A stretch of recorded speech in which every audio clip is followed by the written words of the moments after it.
All right, and we are back to winning the offseason. This is Josiah, and with me, of course, we have Drew Drew Poplin. Poplin. There he is. And we're going to hop right into the meat of things here. Today, we're going to be talking about what we learned each team during their NFL Combine media availability. We're trying to go niche so that our content stands out, even though we're a little late to the game. But this is really good information to have. So each of these teams has some level of media availability, and each team has a different way that they approach that availability. Of course, players get coached on how to talk to the media. A lot of them, when they know they're going pro, get that pretty much since infancy. And of course, GMs and coaches get that same level of training as well. We get a lot of variance in terms of how open they want to be, right? Stylized might be the right word for it. People are choosing what flavor of GM and coach they're trying to present, and you just get the full gambit through the NFL Combine media availability. Did you find any of them to be particularly kind of crazy one way or the other? I'm pretty excited to talk about the Giants one. And as I was watching Joe Shane's media availability, initially I was like, oh, he's keeping his cards pretty close to his chest. And then one moment stood out to me. And so I'm excited to talk about that. I think the common theme for me, and I think this is why we love media availability as people connected in the media, by the very fact that we're putting out a podcast talking about it, is that almost no matter what the people say, no matter what answers you may or may not get, you generally leave with more questions than answers. You're getting something, and that something's not always helpful. There's Either way, it's a couple, content machine and it keeps rolling, baby. and of course, you go through and you'll get some, we'll talk about it later. The Dan Morgan of the Carolina Panthers is so wonderfully direct that when he's getting questions, you're actually getting substance from it. And he's okay with that, which is just such a breath of fresh air. And then Brian Gutekunst, who, if he were a spice, he'd be flour, man. That just nothing is coming out of that guy. But I still feel like I know more. You will get those guys, the reaction to those guys from their own media base. So like the Packers writing puff pieces on Brian Gutekunst is going to tell me more about what they're trying to push out. Maybe what he said himself. There's a weird meta to it. Like if you're scrolling through NFL and you're reading NFL news and like that's just kind of part of your day, you can internalize that without really thinking about it. But if I'm going and I'm writing this outline and I'm like, oh my gosh, this is a I don't think Brian Gutekunst is sitting down and having coffee with every part-time writer that they have on staff.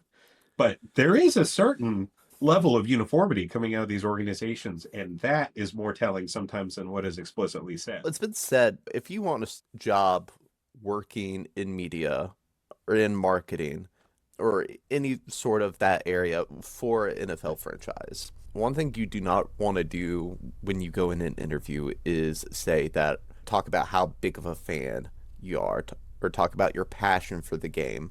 At the end of the day, these teams are enterprises. They're entertainment, but they're enterprises. But they're for-profit companies, yeah.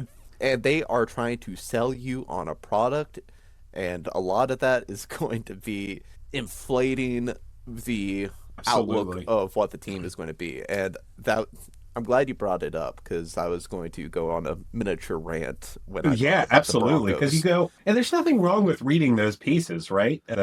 Drew and I are both Panthers fans, and their team's pretty good. Take it with the same level of seriousness that when you go online and you look up how to use a drill, and the first, second, and third options are from various drill companies, there's value there, but also they have an objective when they're talking to you. And the way that this needs to be looked into. But anyway, we still got a lot to take away from a lot of these. And there are, last time I checked, 32 football teams. I'm going to limit us to about 60 seconds per team so we get this thing out in roughly half an hour. It's going to be a minute. We're going to try to move through these quickly. Some of them have more meat on the bone than others, but we'll try to be fair that way. Okay. We're going to go through the AFC North first. Yeah, so I'll kick us off. Go ahead. And I'm going to talk about the Cincinnati Bengals. First thing, the NFLPA released their report card on all the franchises. And those were interesting. Yes. And in this instance, I would say F is for food with the Bengals. can't even give their players 3 meals a day. That's crazy. Other than that, both Zach Taylor and Duke Tobin, they spoke with the media for about an hour. They plan on making Jamar Chase the highest paid non-quarterback in the league, and they're also attempting to bring back Higgins and Hendrickson. I know Joe Burrow was, I forgot what podcast he was on, but he was Pretty talking vocal. about, yeah, about one of those guys back. And I feel like it was, if you want to keep Burrow, you probably want to keep him happy. Expect draft capital will be expect draft capital to be spent on the defense, the D-line and linebacker in particular. They seemed pretty satisfied with their secondary, at least for this offseason.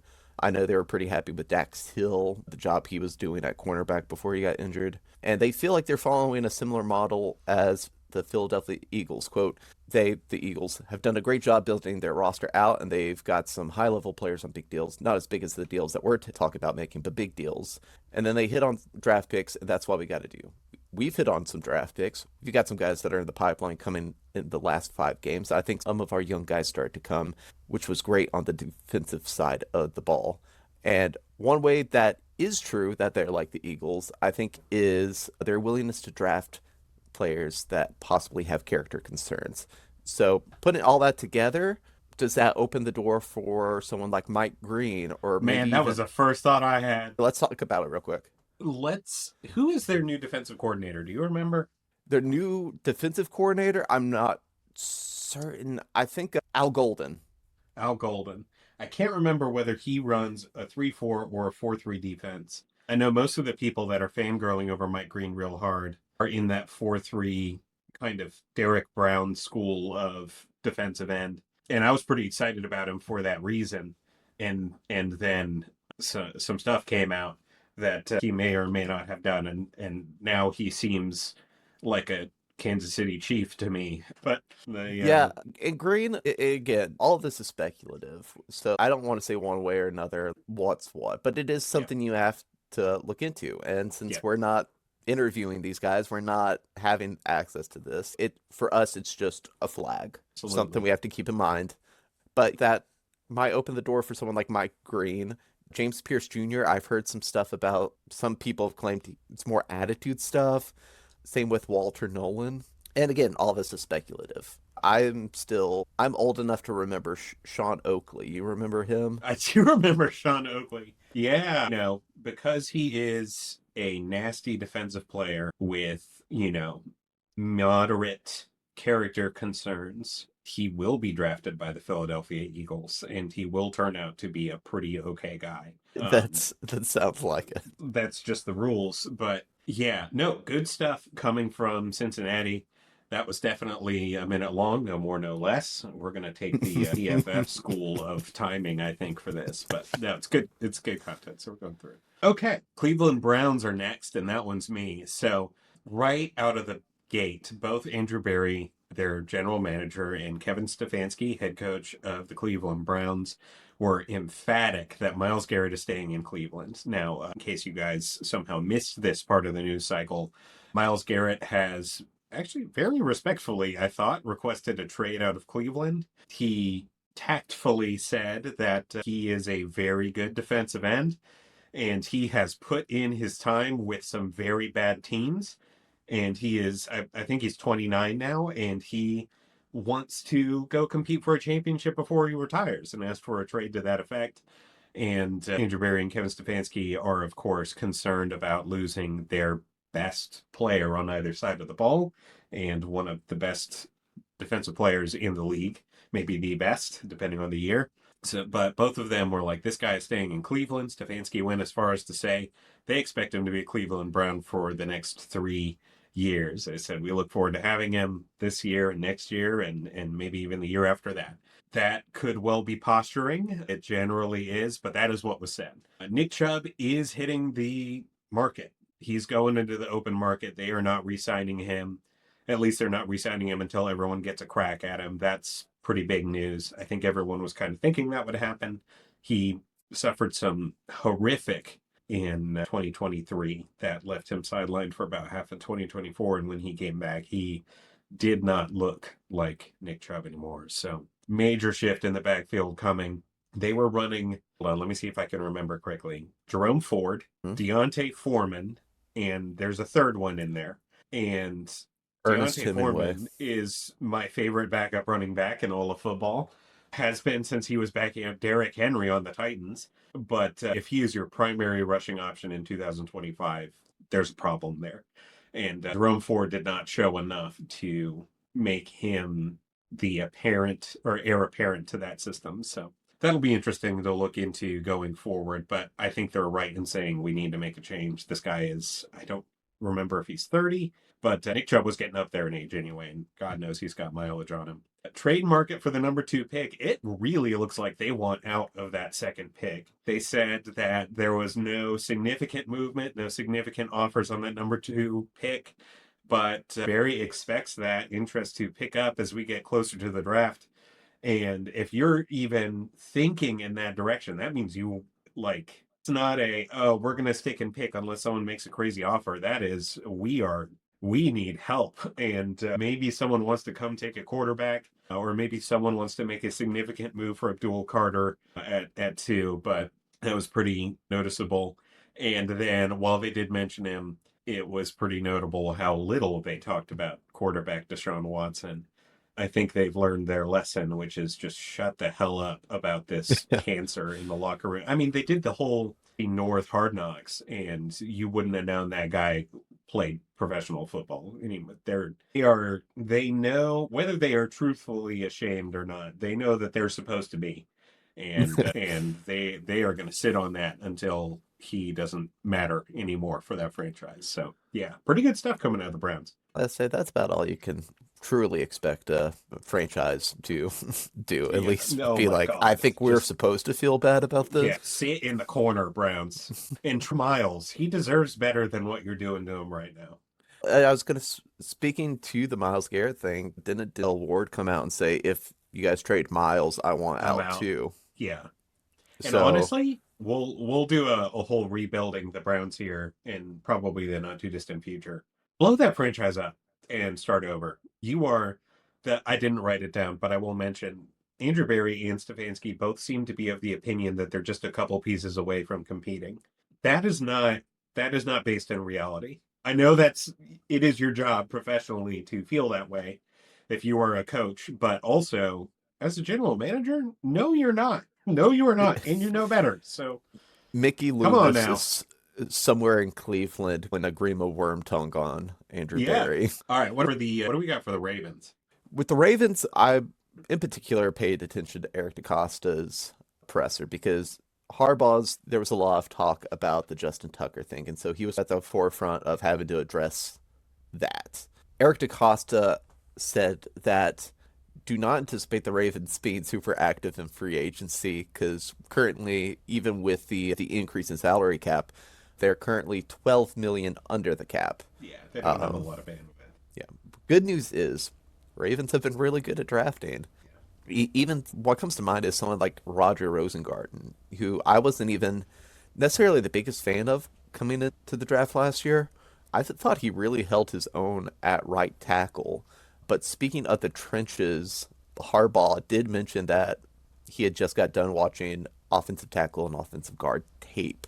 And you would think that the trenches are going to be an area where they're really looking at on the defensive side of the ball and probably interior offensive line. Me saying that that's mainly speculative. Yeah, plus Ronnie Stanley, he's either 30 or just about to turn 30. And he's about to hit the free agent market. That's their left tackle, who is very good, but likes to get injured quite a bit. So they've got a pretty big hole there that they're gonna have to look to fill one way or the other, assuming they don't extend him. But yeah, Ravens, they're fortunate to be as capable in the draft room as they are, I think, because they're gonna have to carry a pretty heavy load there. Them in Philly, it's really just a waiting game of seeing, what superstar ends up falling to them. Which is what, yeah, it's not like they're doing some sort of wizardry. They're just picking the consensus pick at their board and they're not letting other teams dictate their choices. They're just making their board and then they're picking. They went to the it's not wizardry. It's just, They both went to the Sun Tzu school of team building and Yeah. using the principle of never interrupt your enemy while they're making a mistake.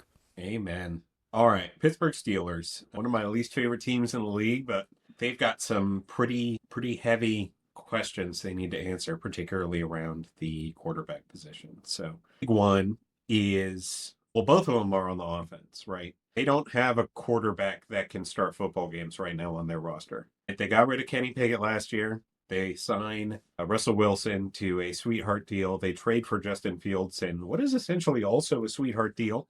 Both start, play significant time over the year. Justin Fields gets benched. Russell Wilson comes in, initially looks good, and then that offense just falls apart at the end. So, general manager for the Steelers, Omar Khan, addressed that, obviously, elephant in the room. Russell Wilson and Justin Fields are both going to be free agents. The Steelers are interested in retaining at least one of them. They've not finalized anything yet.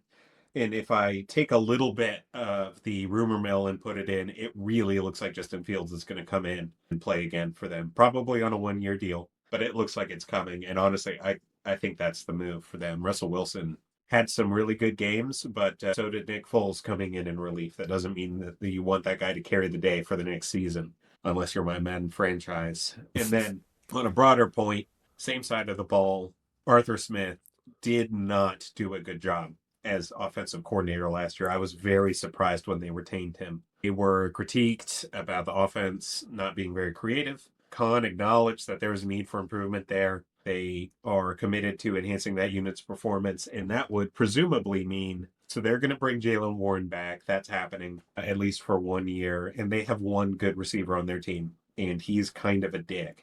So, and everyone knows it. I don't know what it is with Steelers and drafting very talented receivers that are insufferable. You got Antonio Brown, you got George Pickens, and you got Deontay Johnson. And there were rumors that Deontay Johnson's going back, which is so funny to me. We'll see if there's any substance to that, but they need Pat Freiermuth, by the way, I don't want to ignore him because he's a darn good tight end. But they need offensive weapons in the worst way over there. So they need to draft that side of the ball. So yeah, that's and I think one reason Pittsburgh keeps having to type is because over the last few years they haven't shown that they like drafting receivers in the first round. So they wait till rounds 2 or 3, maybe even later, to get a talented wide receiver with some flaws.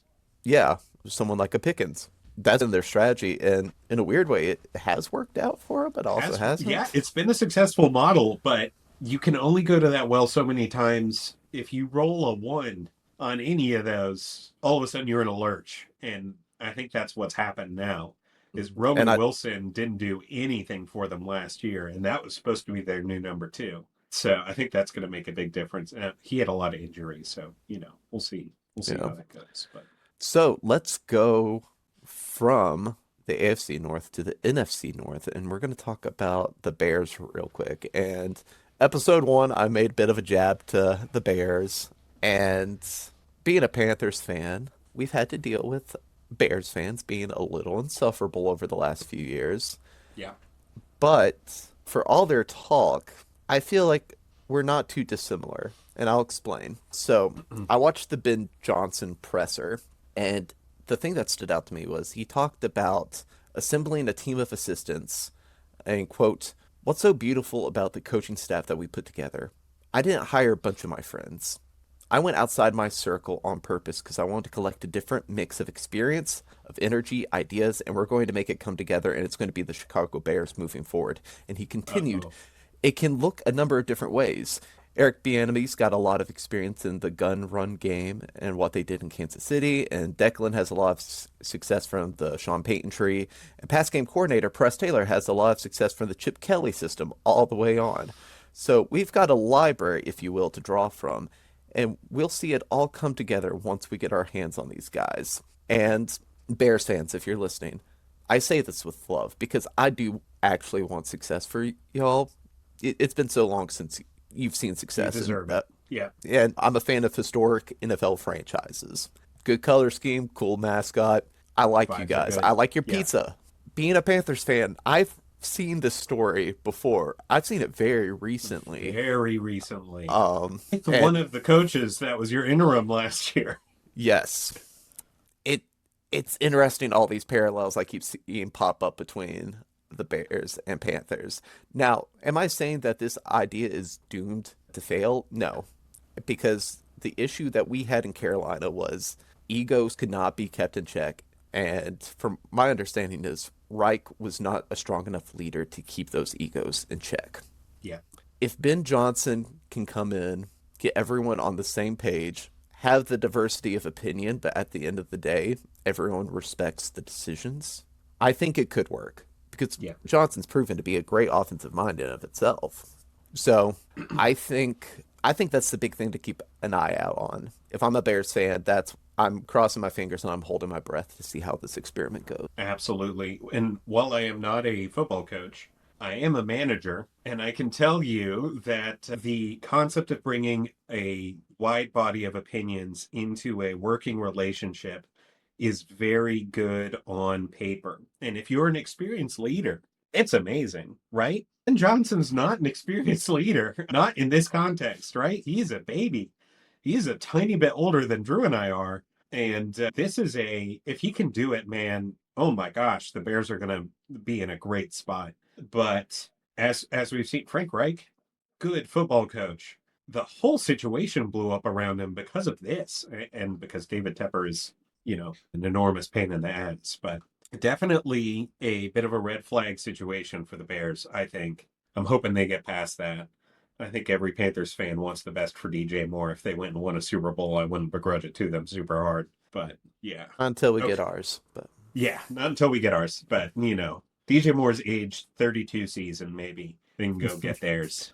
All right. So, Detroit Lions, NFC North superpower. Got a lot of stuff from them this year. And speaking of approaches that are noteworthy, I love the way that Brad Holmes has approached his team building process. So, as we know, the Lions, every time they've picked in the draft these past few years, the world rolls their eyes at them and they go, "Okay, why the hell did you just draft Jack Campbell in the first round? What are you doing over there? Why did you just move up half the draft board to go collect Jahmyr Gibbs at, I want to say it was 13 overall? What are you doing?" But it's working consistently for them. They have a pool of young talent that has been pulled specifically because they don't care what anyone else thinks. They're going to go get their guys. And the world thinks that this is the Lions win now window. Brad Holmes does not. Brad Holmes thinks that the Lions window open for as long as they stick to their draft methodology and their scouting and their process, which is amazing.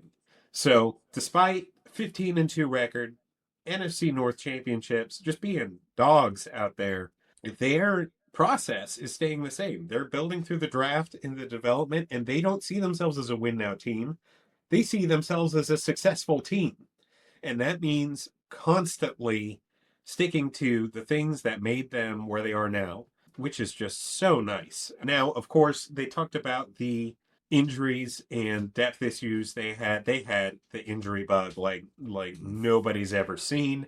They acquired Zadarius Smith in the middle of the season, which was an interesting experience, according to Holmes. And one of the major things they're trying to focus down is building depth to withstand that attrition again, which I think will make it very interesting to see what they do in like the third through fifth rounds this year. Offensive line has been the engine for them, is going to continue to be a priority for sustained success with them. That unit's got to stay strong. Of course, you've got some really good players on that line.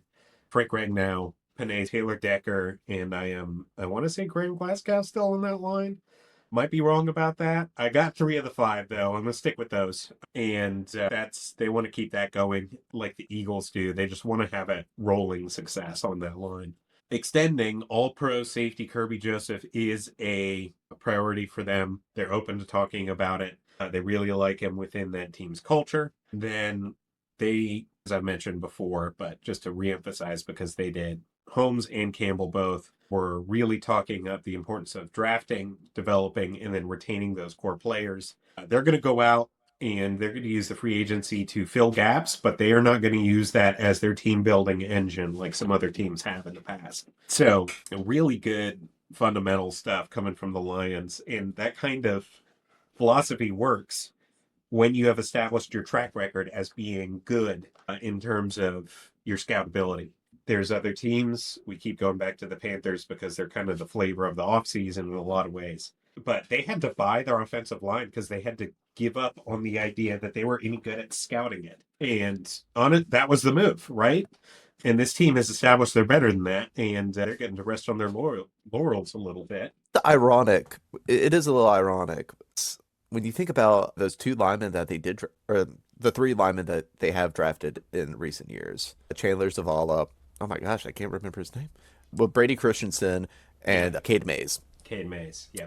Funny enough, they actually did look better this year. They did. Brady Christensen looks like a starting football player. Worst case scenario, a very good swing tackle. Absolutely. But I mean, he's played everywhere on the so, line. yeah. And he, as a center, he was kind of okay. Like if we went out and said, okay, we're re-signing Brady Christensen, it's cool. That's fine. But anyway, I teased the Packers on the way into this thing, and they were a source of some of the rewriting intrigue. So Brian Gutekunst said less than nothing in his presser. It was a total waste of time. I was watching it, and I'm like, oh, come on, man. Minimal substantive info.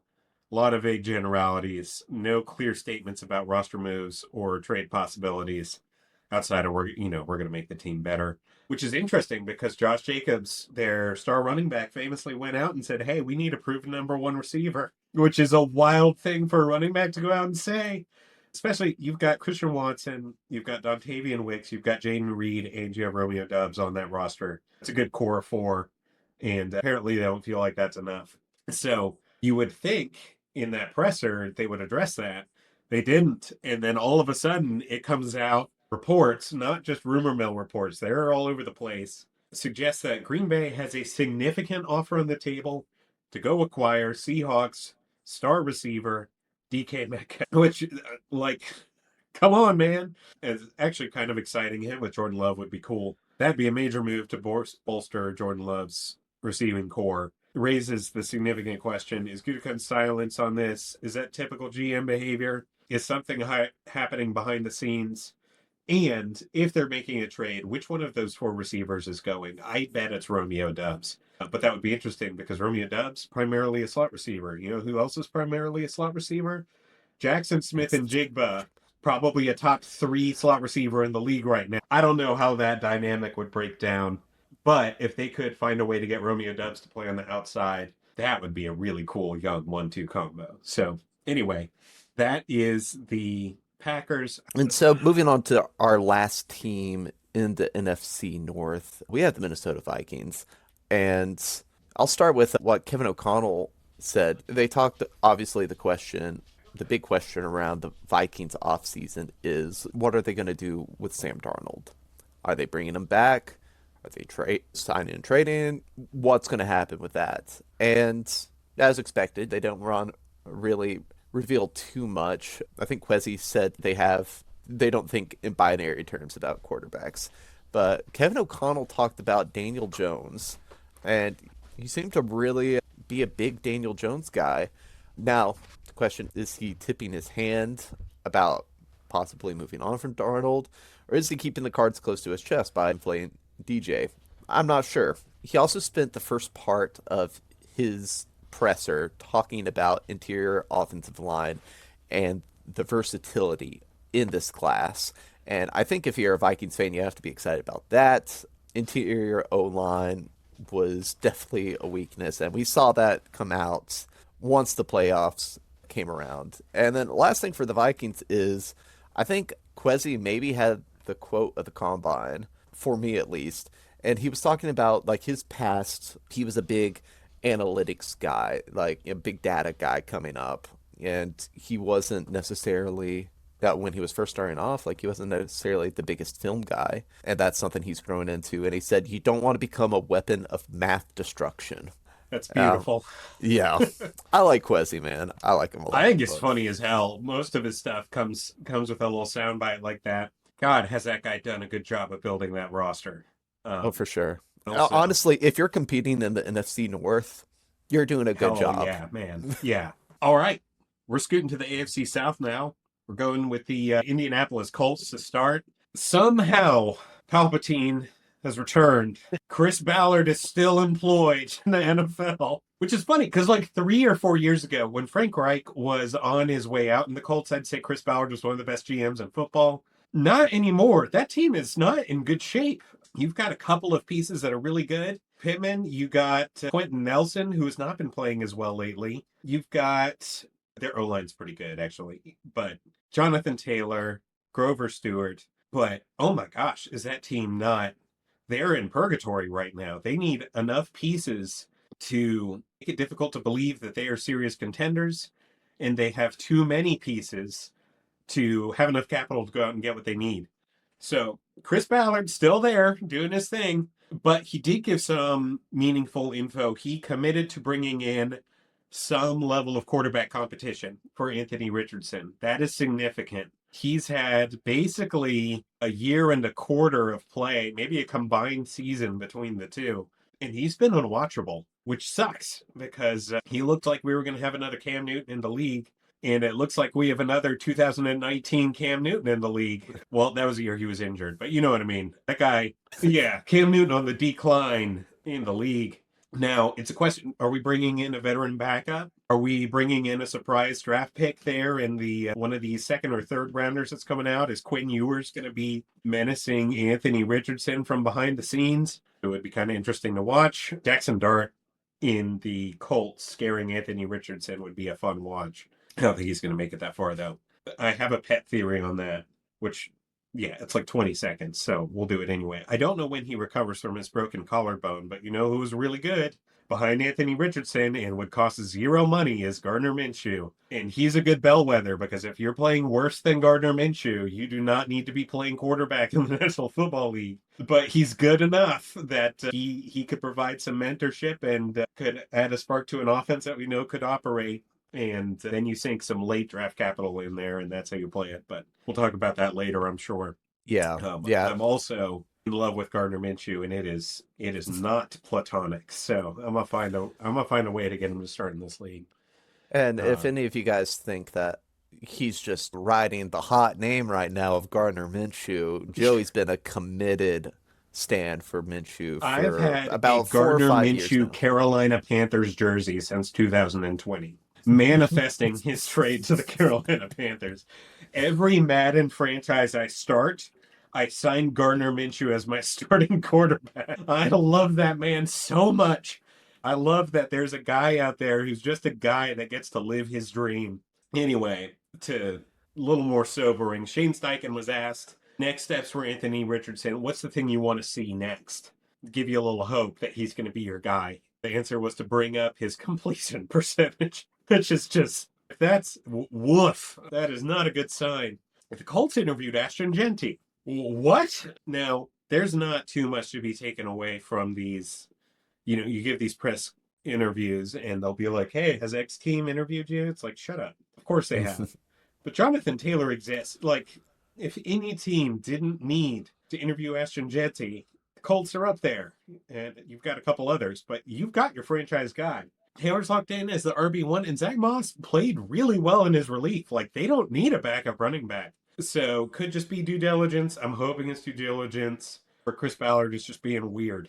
I don't know, man. But that's it for the Colts right now. What's going on with the Jags? Honestly, not a whole lot. It's like a whole lot and also not a lot, at least if you're going off the pressers. That's how I took it. It was earlier this week that they announced James Gladstone as the GM. Yeah. Have you listened to any of that guy's interviews? I was actually that was going to be one of my comments. Gladstone, he's got a weird aura about him, and I'm buying into it, at least a little bit more than Cohen's introductory press conference. It seems like their meetings together are going to be quite odd. Like, different personalities. Well, they're both 4 years old. Yeah.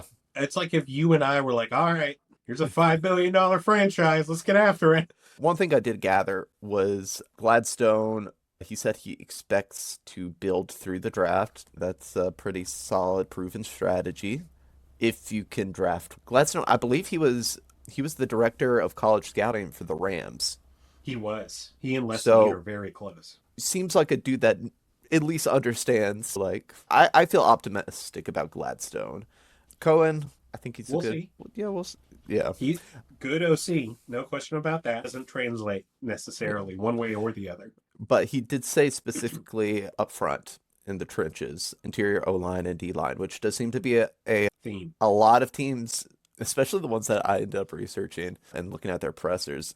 A lot of them have mentioned interior O line and defensive line as being things they want to prioritize. Yeah. And I think Which is some of that is coming down to the rise in running back. We see what an effective running back can do, and I think the league forgot.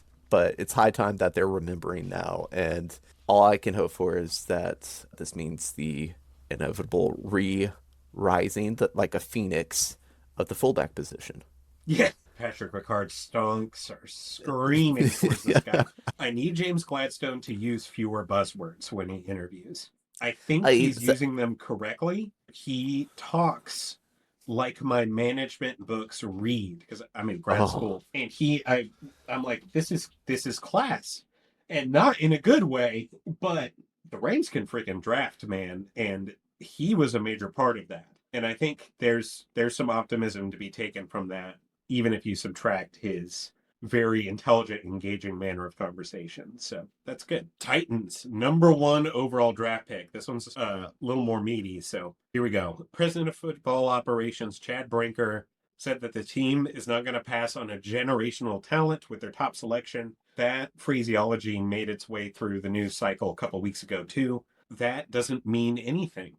So I know people are really using that as fodder for whatever confirmation bias they're trying to use. But no, that doesn't mean shit, man. That does not mean a thing. So ignore that. The Titans are considering all options, including a non-quarterback prospect. Travis Hunter and Abdul Carter obviously are I remember when the first mock drafts were coming out and everyone was mocking Abdul Carter like 8 through 10. Those were fun glorious days. days. Yeah, he's gonna I knew Panther that or was a Saint, but I knew it was not going to last. yeah, I'm happy for Carter that he proved that. I'm a little upset though. yeah.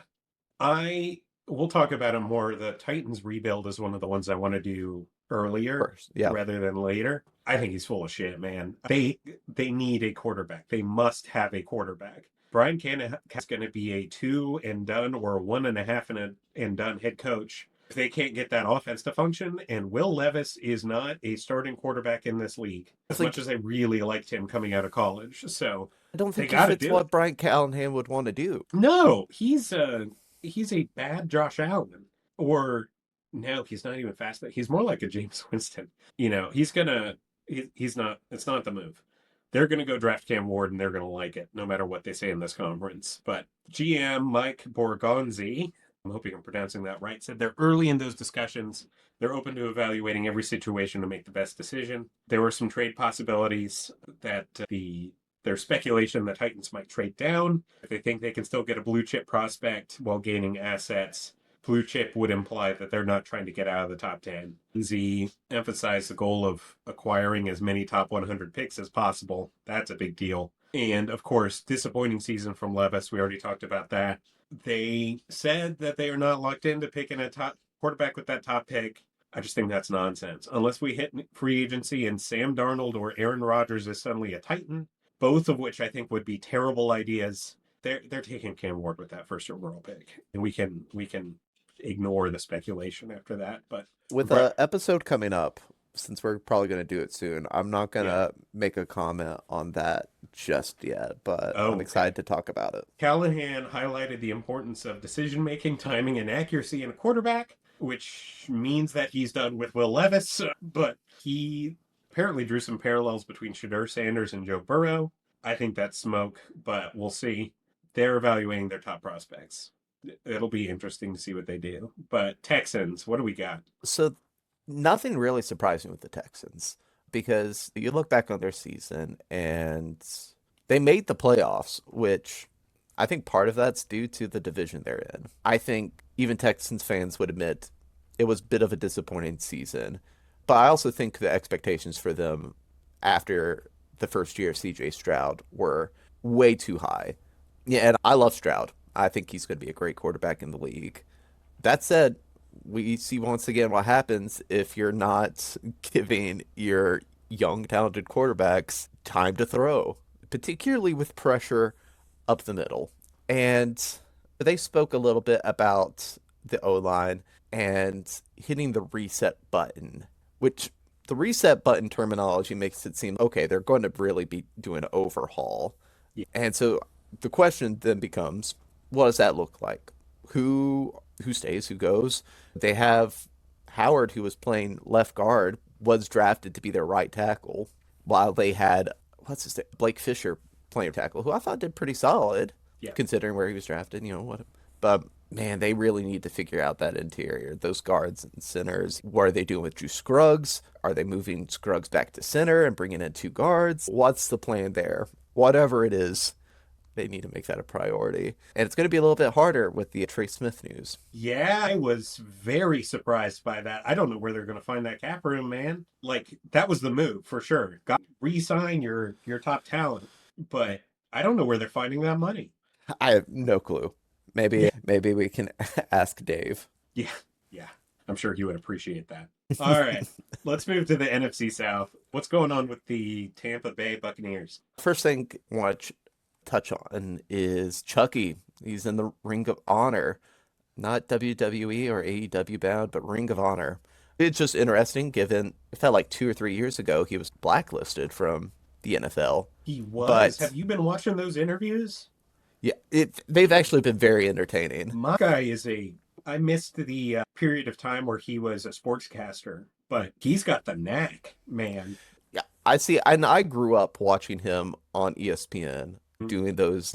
He would bring the quarterbacks in, like the draft prospects that are coming into the draft, and he'd meet with them. And I always found those super enlightening because that guy didn't really respond well, like when Gruden pressed him on some questions, make you a little nervous, but I think it's well deserved for him. He did bring them a Super Bowl. But in other news, I think the eyes are on the Chris Godwin and Levante David situations. Kidding. And according to Matthew Berry of NBC Sports, the Bucs are really trying to bring back Chris Godwin. And I don't necessarily blame him. I think he's a really good receiver. Obviously, he has some of the injury struggles, and he's starting to get a little bit up there, but when healthy, man, him and Evans, too good. Yeah, and you even saw Jalen McMillan start to come on towards the end of the season. I know it's what ifs, but if you have all three of them for the season with Baker playing the way they're playing, I think you gotta say they're probably favorites in the NFC South. Oh, yeah, I don't even think it's a question. Of course, that's contingent on the defense, and Todd Bowles did mention targeting defense this offseason, and that does make me wonder what happens with Levante David if they bring back Godwin. Where does that leave David? For the record, I've seen a couple of mock drafts slotting Jahad Campbell to them, and I think that would be an excellent move. I can totally see him terrorizing us for a couple of years. Yeah. But we'll talk about that when we talk about draft prospects. But that's what I gleaned from Tampa Bay. Now, Joey, let's talk about Atlanta. Yeah. Okay. So, interesting folks there. Falcons are a team most Panthers fans really don't care for, but Raheem Morris is such an engaging speaker. I don't think he is a head coach in the National Football League. I think he was a stupid hire when they brought him in, but that doesn't make him the interesting guy and what appears to be just a great individual. And his press conferences were interesting. There are some things that are just shit that they said in that, primarily circling Kirk Cousins. They famously drafted Michael Penix, number 8 overall last year, I think. I think it was 9 maybe, but 9? that might be mistake. Okay. I drafted somewhere in there. Yeah. In the top 10. It's made a top 10 pick. And immediately after signing Kirk Cousins to a $180 million contract, crazy stuff. And then Kirk Cousins got benched for poor performance. And it was poor performance. But Terry Fontenot Penix as a starting quarterback, not a surprise there. Kirk Cousins remains as a high-cost backup. I don't believe that for a second. $10 million roster bonus is due March 17th. Keep an eye out for that. There's no way they want this guy, this very disgruntled quarterback who has every reason to be disgruntled on that team by March 17th. There's no way. Teams currently retaining him, though, and releasing him will result in some crazy dead cap. So we'll see how that goes. We'll probably break that down a little more in depth whenever we get more into the weeds with them. I mean, it's his job to say that they're happy to have him as a backup, but there's no planet in which that makes sense. Injury issues. He doesn't claim to have a lingering injury from week 10 and said he was surprised by that. Falcons are over the cap. I want to say it's by about $10 million. That's just off the top of my head. But the financial strategic impacts, retaining Cousins at a backup are, of course, tied to that heavily. I'm trying to remember what his post-June 1st designation cut numbers are. I am certain that's going to be where this thing is made or broken. Are dialed in on drafting and developing, just like all of these other teams are, but they have shifted. They signed Cousins because they saw a weak NFC South and went, okay, our window's now. Let's go win now. And it did not work. It did not work, and that was partially because Kirk Cousins very clearly was not 100% from his Achilles injury the year before, and partially because that offense was not good, and that defense was not good.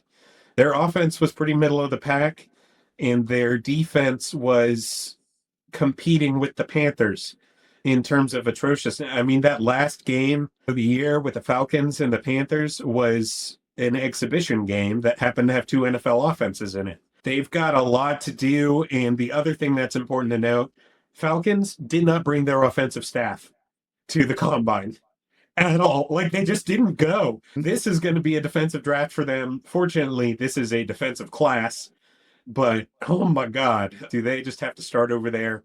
Both Fontenot and Morris, if I'm remembering correctly, they were like the first one I watched, so, bear with me. Mentioned that Pitts is not doing what they drafted him to do. Was excited to bring him to a place where he was supposed to be. I don't think he's going to be on that team in 20. I don't think it's happening. So keep an eye out for that. I think he is going to be moved to a tight end needy team for a 4th round pick somewhere in the next 3 months. We will see.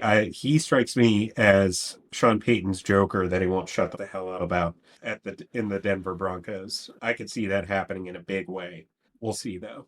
All right, what do we have for the Saints? Well, I was going to say, thank you for unintentionally covering me talking about the Broncos, because that's really all I was able to glean from Sean Payton. Oh, my God.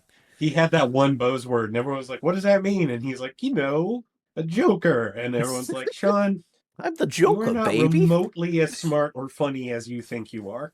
Just to transition, you were talking about the Falcons with Kirk Cousins, and their thought was they saw a weak NFC South ready for the taking, and they felt like they could compete. I feel like Atlanta should have seen this as a possibility, given that their hated rivals made the exact same mistake year before. Yeah, and now they're out of time. And I think that was the big thing that came from the Saints. Derek Carr should be back as quarterback, but according to Mickey Loomis, expect a restructuring of his contract. And I'm not sure if this is a move that makes him an actual contender, but when you look at what his contract situation is, how much dead cap they would be having to swallow, I do understand bringing him back. I don't know about the restructuring. And it's the Saints' problem, man. What else am I supposed to say that hasn't been said over the last couple off season? They need to blow it up. They can't keep doing what they're doing with the cap. Yeah. Cameron Jordan's 35, I think. If he's not 35, he's 30. He's setting himself up for a wonderful podcast career with the NFL. Oh, God, he's so funny. Unironically, maybe one of my favorite Saints players of all time. Yeah. But, man, Mickey Loomis just seems dead set. Or I don't even know if it's Mickey Loomis. It might be ownership. I don't know who's making the call. They seem just dead set on trying to compete. It's like what the Steelers do. We're going to be quote-unquote competitive, except the Steelers actually make the playoffs in a much better division. Yeah. Now there is... Oh, go ahead. I was going to say, Kellen Moore, I don't think he was a bad hire. No, I don't think so. I'm not entirely sure what they do to make this work. We'll talk about it in their episode, but I'm an advocate for, if he's there, taking Ted McMillan. Yeah, I think so too. Despite the fact their defense needs some help. But anyway, let's talk about our boys, real quick. Yeah, so Carolina Panthers. We've already said it, but we're both Panthers fans. We got some other teams we follow pretty heavily. For me, that's going to be the New England Patriots. I also follow the Titans pretty closely. Drew, would you say it's the Buffalo Bills? That's kind of your It is team now. B? Yeah, being in Western New York now, I feel a kinship for We'll them. adopt home team.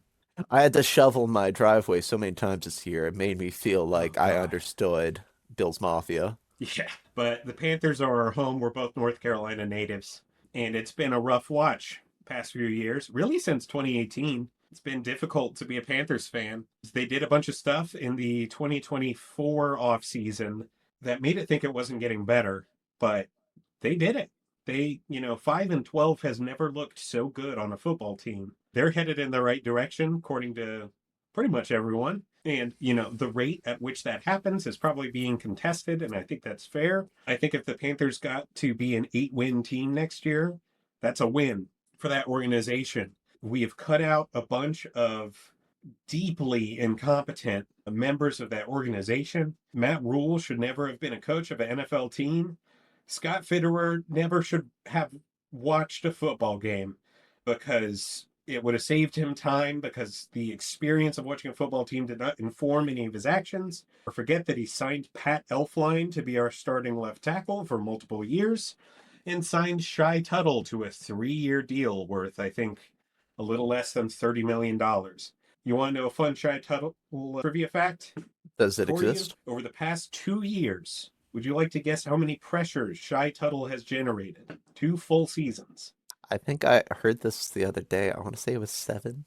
It is 7 pressures. One man's good game is one man's 2 seasons. There's a lot of shit shoveling that these guys had to do, but they've done it. And a lot of the dead cap hell is gone. They barely have any coming into this season, and I want to say they have 28 million in cap space.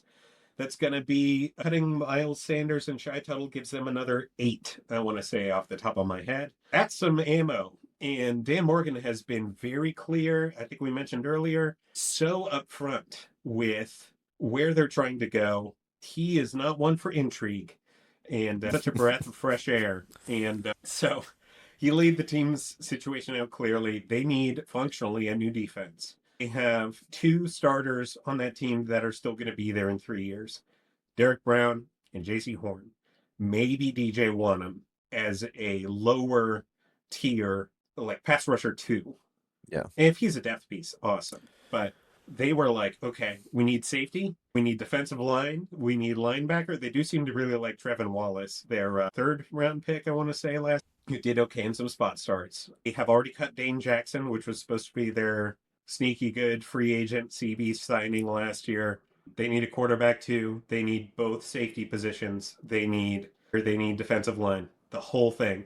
And then the other thing they need is a wide receiver 1. They have Xavier Legette. They got Jalen Coker, who is a wonderful surprise, and they have Adam Thielen going into his age season. They need a wide receiver 1, and they were very straightforward about that.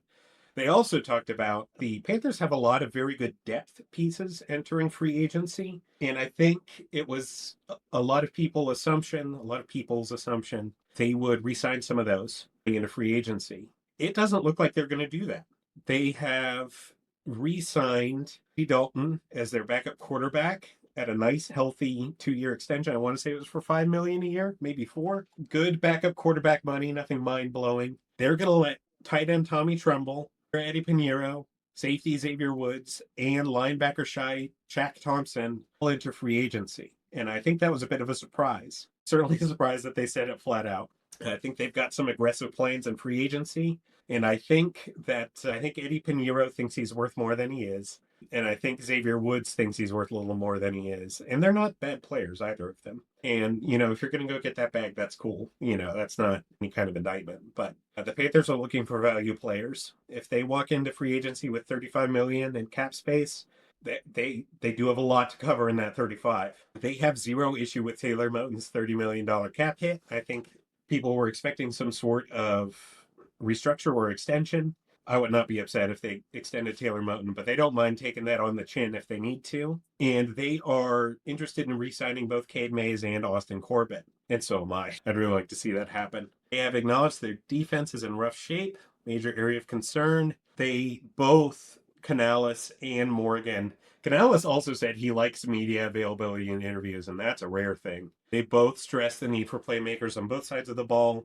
Tight end is a priority position. They have one, Tavion Sanders, going into free agency.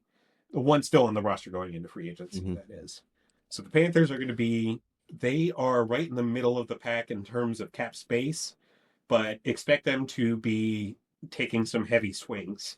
I think you're going to find them picking up at least one splash player in the offseason, and I'm pretty sure I know who it is, but we can save that for another time. Okay, that is the AFC North, the NFC North, the AFC South, and the NFC South. We have stuck to our word of keeping to approximately 60 seconds per team. And somehow, in spite of that, we are going to split this into 2 episodes because the content, even at 2 episodes, is going to be super long.